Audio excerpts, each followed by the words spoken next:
Թղթետունը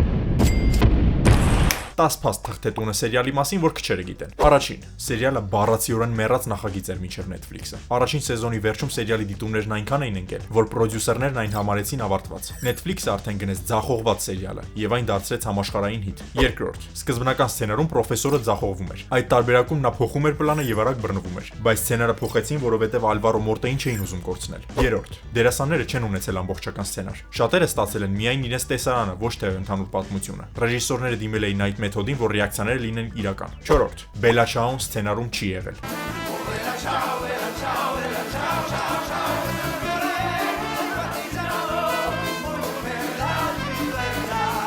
Երգը ավելացվել է հենց նկարահանման ժամանակ որպես փորձ, սակայն այն դարձավ սերիալի սիմվոլը։ 5-րդ, բանկի փողը իրականում տպվել է հսկայական քանակով։ Նրանք տպել են տոննաներով կեղծ փող, այնքան շատ, որ նկարահանման ընթացքում բառացիորեն փողերը թափվում էին երկնքից եւ մարդիկ հավաքում էին դրանք։ 6-րդ, Բերլինը պետք է սկզբում լիներ կարճատև չարագործ։ Սկզբնական սցենարով նա շուտ մահանում էր եւ ընդհանրապես սիմպաթիկ չէր, բայց Պեդրո Ալոնսոյի խաղից հետո նրան պահեցին սերիալում։ 7-րդ, Տոկիոն պետք է սկզբում մահանար առաջին սեզոնում։ Սկզբնական տարբերակում նրա պատմությունը ավարտվում է շատ շուտ, բայց հետո նրան դարձրել են պատմության կենտրոն եւ այդ տարբերակը դուրս է եկել։ 8-րդ, դերասաններից շատերը չգիտեին իրենց մահվան մասին մինչև նկարահանման օրը։ Սցենարն այնքան անկանխատեսելի էր, որ որոշներին պարզապես տվել են նոր սցենար եւ ասել՝ դու այսօր մեռնում ես, ինչը նաեւ շատ կոնֆլիկտներ է առաջացրել նկարահանման հրապարակում։ 9-րդ, Netflix-ը սերիալը գնելուց հետո փոփոխել է առաջին սեզոնը։ Սերիաները վերախմբավորվել են, որպեսզի տեմպը փոխվի, եւ հենց դա է այն դարձրել կախվածություն առաջացնող։ Եվ 10-րդ, վերջնական ավարտը մի քանի անգամ հիմնովին փոխվել է։ Սցենարիստները իրականում քննարկել էին շատ ավելի մութ վերջ,